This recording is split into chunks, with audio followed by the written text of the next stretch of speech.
अनंत कोटी ब्रह्मांड श्रीराम समर्थ. राजा योगी राजा वल्लभ सच्चिदानंद नामस्मरण, भक्तपती शरणागती पालक आणि भगवत प्राप्ती. शेगाव निवासी समर्थ सद्गुरु श्री गजानन भगवत प्राप्तीला महाराज शरणागतीशिवाय की मार्ग जय. नाही आणि शरणागतीला नामस्मरणासारखा उत्तम उपाय नाही.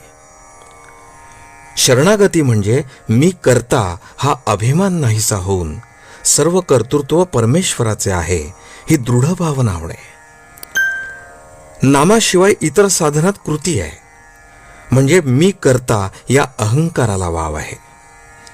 स्मरण हा मनाचा धर्म असल्याने त्यात कृतीचा प्रश्नच येत नाही, म्हणून त्यात अहंकाराला वाव नाही. शिवाय स्मरण किंवा विस्मरण या दोन्ही गोष्टी आपल्या हातात नाहीत, म्हणून नामाचे स्मरण झाले तरी त्यात स्वतःचे कर्तृत्व नसते. म्हणून मी करता ही जाणीव टिकू शकत नाही. मी नामस्मरण करतो हा शब्दप्रयोग सुद्धा बरोबर नाही, कारण नामाचे स्मरण होत असते ते करू म्हणून जमत नाही. म्हणून शरणागतीला नामस्मरणासारखे दुसरे साधन नाही. शरणागतीचा दुसरा अर्थ म्हणजे कायिक, वाचिक आणि मानसिक क्रिया थांबवणे. क्रिया न करणे हे कृती करण्यापेक्षा केव्हाही जास्त सोपे आहे. म्हणजेच शरणागती ही सहज साध्य वाटली पाहिजे, पण अनुभव तसा येत नाही. जी गोष्ट अत्यंत सोपी वाटते ती करायला पुष्कळदा कठीण जाते असा अनुभव येतो. एखाद्याला मोटार वेगात चालव म्हटले तर तो ते सहज करेल, पण अति हळू चालव म्हटले तर ते फार कठीण जाते. म्हणून काहीही कृती न करणे हे कृती करण्यापेक्षा फार कठीण असते. गीतेत भगवंताने अर्जुनाला तू नुसता मला शरण ये असे सांगितले. देहबुद्धी गेल्याशिवाय शरणागती येत नाही. देहबुद्धी, वासना, अहंकार ही सर्व एकच आहेत. जगातल्या वैभवाची आसक्ती आणि परमात्मा प्राप्ती या दोन्ही गोष्टी एकत्र असूच शकत नाहीत.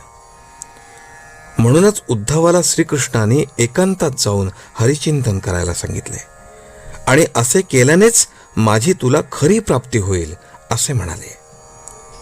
याचा अर्थ हाच की जगाकडे पाठ फिरवल्याशिवाय भगवंत मिळत नाही. भगवंताच्या प्राप्तीचे नियम आणि व्यवहारातल्या वस्तू प्राप्त करून घेण्याचे नियम यामध्ये फरक आहे. मनामध्ये वासना उत्पन्न झाली असता ती तृप्त करून घेण्यासाठी देहाची आणि वस्तूंची हालचाल करणे हा व्यवहार होय. सूक्ष्म वासना देहाच्या साह्याने जड बनणे हे व्यवहाराचे खरे स्वरूप आहे. परंतु भगवंताचे याच्या उलट आहे. भगवंत हा अत्यंत सूक्ष्म असल्यामुळे त्याची प्राप्ती करून घेणे म्हणजे जडाकडून सूक्ष्माकडे जाणे होय. तेव्हा त्याचे साधन हेही जडाकडून सूक्ष्माकडे पोहोचवणारे असले पाहिजे. जड देहाशी संबंधित आणि सूक्ष्माशी निकट चिकटलेले असे साधन असेल तर ते नामच होय. आजचे बोधवचन. अनन्यतेशिवाय भगवंताची प्राप्ती नाही, त्यातच भक्ती जन्म पावते. जानकी जीवन स्मरण. जय जय राम.